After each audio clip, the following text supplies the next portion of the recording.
The rolling hills of Tuscany, a landscape that seems to be painted by the hands of the divine. Vineyards bathed in golden sunlight stretching as far as the eye can see, promising a taste of heaven in every grape.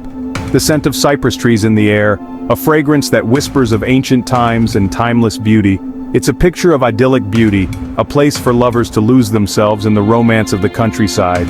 But darkness lurked in this paradise, hidden in the shadows of the serene landscape. A darkness that would grip the region for 2 long decades, turning day into night for many. This is the story of the Monster of Florence, a name that would become synonymous with terror. A terrifying tale of a serial killer or killers who preyed on unsuspecting couples, shattering the peace of this tranquil land. For 20 years, the monster terrorized Florence and its surrounding areas, leaving a community in fear. They left a trail of blood and fear in their wake. 17 victims in total, each one a tragic story.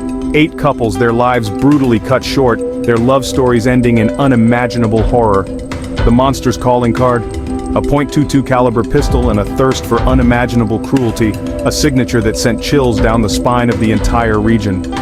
Their motive? A chilling mystery that remains unsolved to this day, leaving more questions than answers. This case, shrouded in mystery and speculation, has captivated and horrified the world, drawing the attention of true crime enthusiasts and investigators alike. It's a tale of love and death, of obsession and brutality, a story that continues to haunt the picturesque streets of Florence.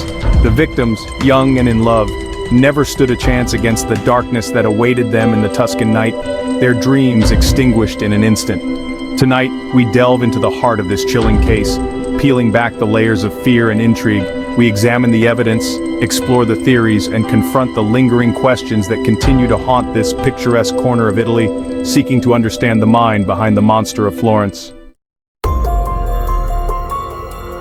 The nightmare began in 1968.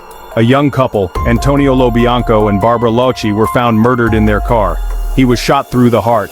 She was shot multiple times and brutally mutilated. The brutality of the crime shocked even the most seasoned investigators. Who could commit such a horrific act? Years passed and the case went cold. Then, in 1974, another couple, Pasquale Gentlecore and Stefania Pettini, were found murdered in their car.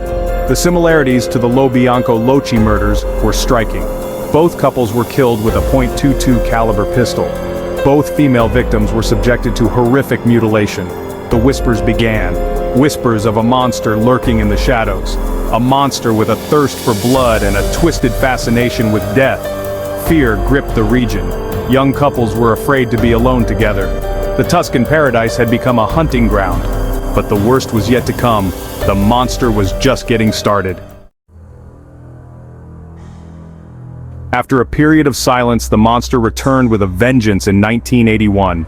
Over the next 4 years, 6 more couples were murdered. The modus operandi was chillingly familiar. Young couples, parked cars, a .22 caliber pistol, and the savage mutilation of the female victims. Panic spread through Florence and beyond. The police were under immense pressure to catch the killer. The media was in a frenzy. Everyone had a theory. Was it a satanic cult, a lone psychopath, a jealous lover? The killings continued, each one a gruesome spectacle that sent shockwaves through the community. The monster seemed unstoppable, toying with the authorities, always one step ahead. The beautiful city of Florence, once a beacon of art and culture, was now synonymous with fear and death. The monster had cast a long shadow over the Tuscan sun. Section 4. Signatures in the shadows. The monster's modus operandi. The monster's methods were brutally efficient, their signature unmistakable. Each crime scene bore the hallmarks of a meticulous and cold-blooded killer. They targeted young couples seeking privacy in secluded areas on the outskirts of Florence. These locations were chosen with care, ensuring minimal chance of interruption. Often these couples were parked in their cars, enjoying a romantic evening, completely unaware of the darkness that was about to descend upon them. The monster would strike when they were most vulnerable, turning moments of intimacy into scenes of horror. The weapon of choice was a .22 caliber Beretta pistol. This particular firearm was not only deadly but also easily concealable, making it the perfect tool for the monster's grim work. The monster would fire a volley of shots, killing the couple quickly and mercilessly. The precision and speed of the attacks left little room for the victims to react or escape, but it was the treatment of the female victims that truly set this killer apart. The brutality extended beyond mere murder, delving into acts of grotesque mutilation. The monster would often mutilate their bodies, removing breasts, vaginas, and other body parts. These acts were not just about inflicting pain, but seemed to carry a deeper, more sinister meaning. These acts were not simply acts of violence, but seemed to be ritualistic, imbued with a chilling symbolism that investigators struggled to comprehend. The symbols left behind hinted at a twisted mind, one that found meaning in the macabre. The killings were as calculated as they were brutal. Each step of the crime was planned with meticulous detail, leaving little to chance. The monster took trophies from some of his victims, leaving behind very little forensic evidence. These personal items served as grim reminders of his deeds, tokens of his twisted conquests. This meticulousness, combined with the sheer depravity of the crimes, painted a picture of a killer who was as organized as he was ruthless. The monster's ability to evade capture only added to the terror, leaving a community in fear and investigators in a relentless pursuit of justice. Section 5. The Hunters and the Hunted, a tangled web of suspicion. The investigation into the Monster of Florence was one of the largest and most complex in Italian history.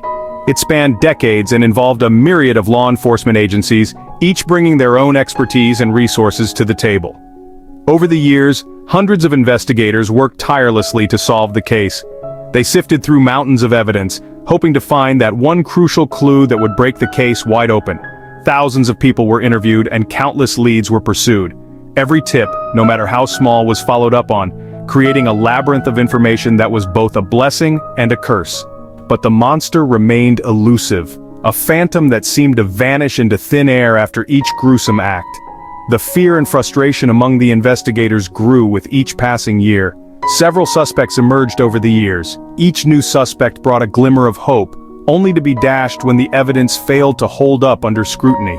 Pietro Pacciani, a farmhand with a history of violence, became the prime suspect. His arrest was seen as a major breakthrough, and many believed the nightmare was finally over. He was tried and convicted in 1994, but the verdict was overturned on appeal. The legal battles were long and arduous, casting a shadow over the entire investigation. Pacciani died in 1998 while awaiting a retrial, proclaiming his innocence to the end. His death left many questions unanswered and the case unresolved. Another theory focused on a group of men dubbed the Sardinian Connection, who were suspected of supplying the murder weapon and possibly participating in the killings. This theory added another layer of complexity to an already convoluted case. However, despite numerous arrests and trials, no one was ever definitively linked to the crimes. The lack of concrete evidence made it difficult to secure convictions. The investigation was further hampered by false confessions, unreliable witnesses, and a general atmosphere of fear and suspicion that permeated the region. This atmosphere made it challenging to discern truth from fiction. The pressure to find the monster was immense, and it led to hasty arrests and questionable investigative techniques. The relentless pursuit of justice sometimes overshadowed the need for thorough and careful investigation. Section 6. Whispers of Conspiracy: The Sardinian Connection. As the investigation into the Monster of Florence dragged on, a chilling new theory began to emerge: the Sardinian Connection. This theory posited that the killings were not the work of a lone madman, but rather a group of individuals, some with ties to the island of Sardinia, who were involved in a dark and twisted conspiracy. At the center of this theory was the belief that the .22 caliber bullets used in the killings, which were of a rare type, could be traced back to Sardinia. Investigators also uncovered a series of letters and phone calls that hinted at a wider network of individuals with knowledge of the crimes. Some whispered of satanic rituals and black magic, suggesting that the killings were motivated by something more sinister than mere bloodlust. Others pointed to possible connections between the Monster of Florence and other unsolved murders in Italy, suggesting that a network of killers might be operating across the country.